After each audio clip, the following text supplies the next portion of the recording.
Yes, I like it. শেষ এখানে কুমড়ো দিয়ে আলু দিয়ে আর মাছ দিয়ে রান্না করতেছি। এই যে কুমড়ো আলু আর মাছ তো হচ্ছে আর রান্না করব।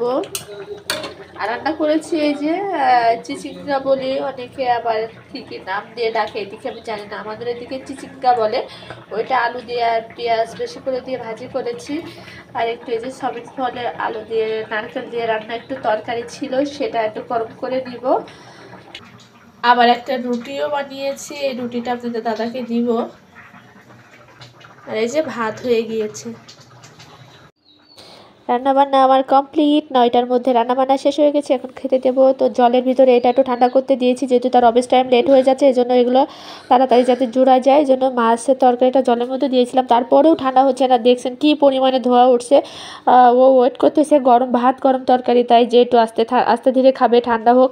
আসলে কি সকালেও তাড়াহুড়ো করে খেয়ে চলে যায়, ও খাবারের আসল তৃপ্তিটাও পায় না, পেট ভরে খেতেও পারে না, জাস্ট কোনো রকম নাকে মুখে 2 গাল 4 গাল দিয়েই চলে যায়। তো আমার এটা খুবই খারাপ লাগে।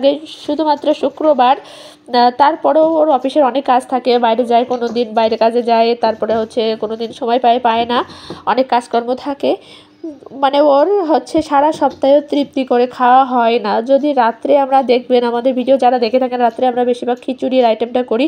তো আপনাদের দাদা, আমি, আমার মানিক, আমরা সবাই খিচুড়িটা খেতে খুবই পছন্দ করি। ওই দেখেন নাকে মুখে জাস্ট 2-4 গাল দিয়ে তরকারিটা এত গরম, না পায় তরকারির আসল কোনো স্বাদ।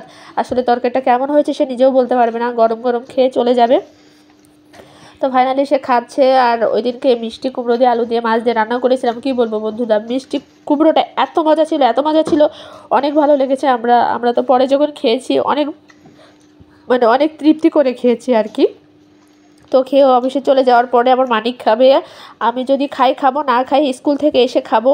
আমার সকালের খাওয়ার ঠিক ঠিকানা নাই, কারণ সকালে ছেলেকে পড়িয়ে ওকে রেডি করিয়ে আমি স্নান করে রেডি হয়ে স্কুল যাইতে আমার টাইম অলরেডি লেট হয়ে যায়।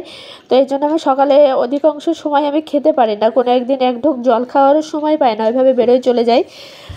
তো ইচ্ছা করলে খাইতে পারি, কিন্তু ওই যে ছেলের পিছনে টাইম দিতে আর হয় না আর কি। যাই হোক, কর্মব্যস্ততার জীবন, আমার স্বামীও অনেক ব্যস্ত থাকে, আমিও অনেক ব্যস্ত থাকি, যেহেতু স্কুল থেকে আসার পরে অনেকটা সময় টায়ার্ড হয়ে যায়। তো ফাইনালি একটা গিফট আপনাদের সাথে শেয়ার করব বন্ধুরা। এখন গিফট আনবক্সিং হবে, জানি না আমার জন্য, বুঝতে পারছি যে একটা ওয়াশ আছে, কেমন দেখতে সেটা জানি না। ঠাকুর আমার জন্য প্রিয় একটা কালার হয়, ব্ল্যাক ঠ্ল্যাক আমার একদম পছন্দ না, জানি না কেমন দেখতে। সাদা মাটা হলে আবার আমার একটু ভালো লাগে না, যদি একটু ইউনিক না হয় আমার মেজাজটা গরম হয়ে যায়। ইউনিক হয়েছে, ইউনিক হয়েছে, ইয়েস, আই লাইক ইট। তো বন্ধুরা, আমার ওয়াচটা আপনাদের কেমন লাগলো অবশ্যই কিন্তু কমেন্টে জানাবেন। আমার তো ভীষণই পছন্দ হয়েছে, ভীষণই।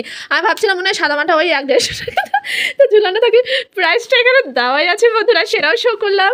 সামনেটা দেখাও, সামনেটা আমার খুব ভালো লাগছে। সামনেটা এই যে অক্ষরগুলো স্পষ্ট করে একটা মানে অন্যরকম করে দেওয়া, তো এই জন্য ভালো লাগছে। আর একটু উল্টাও, এটা থেকে ব্যাটারি সেট করতে হবে নিজেদের কিনে। এই ব্যাটারি দিয়ে নি কিসের জন্য? হ্যাঁ, ব্যাটারি নিয়ে এসে যাও।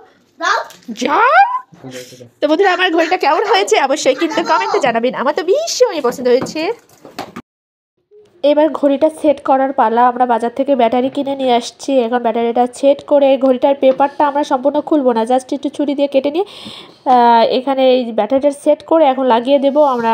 পেপারটা থাক, যেহেতু বাসাটা চেঞ্জ করতে হয়। আর সত্যি কথা বলতে কি, আমার ঘরে ফার্স্ট টাইম একটা দেয়াল ঘড়ি টানাচ্ছি, ঘড়িটার প্রাইসটাও তো আপনাদেরকে দেখিয়ে দিলাম। তো আর সত্য কথা বলতে কি, আপনারা মনে করেন যে শো অফ করে কিছু না, জাস্ট আমার ছোট থেকে তিল করে 2 জন স্বামী স্ত্রী মিলে অনেক কষ্ট করে সংসারটা গড়ে তুলেছি। তো আপনাদের দাদা আমাকে একটা জিনিস বলতেছিল যে দেখো আমার টিক শব্দটা পছন্দ হয় না, কিন্তু দেখো ঘড়িটা খুবই সাইলেন্ট, একটা আওয়াজও করতেছে না। আবার আরেকটা কথা শেয়ার করি বন্ধুরা, এই ঘড়িটা না রাত্রে অন্ধকারে জ্বলে, আমার এটা ভীষণই ভালো লেগেছে।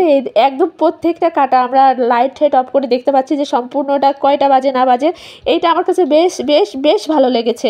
তা আসলে সত্য কথা বলতে কি, তিল করে গড়ে তোলা সংসার, আমাদের সংসারের মাঝখান থেকে টুকটাক ভিডিও আপনাদের সাথে শেয়ার করি, আশা করি আপনাদের ভালো লাগবে। যদি ভালো লেগে থাকে অবশ্যই একটা লাইক কমেন্ট শেয়ার করে দিবেন। সবাই প্রেমা ব্লগ 11 এই পেজে লাইক ফলো দিয়ে রাখবেন, আর ইউটিউবেও প্রেমা ব্লগ 11 এই নামে একটা চ্যানেল আছে, ওখানে গিয়েও একটু সবাই সাবস্ক্রাইব করে দিয়ে আসবেন। তো আমার ছোট্ট সংসার সাজানো গোছানোর চেষ্টা করতেছি, সবাই আমাদের জন্য অনেক আশীর্বাদ করবেন, আর আপনারা সবাই ভালো থাকবেন এই কামনাই সবসময় করি। Tata, bye bye.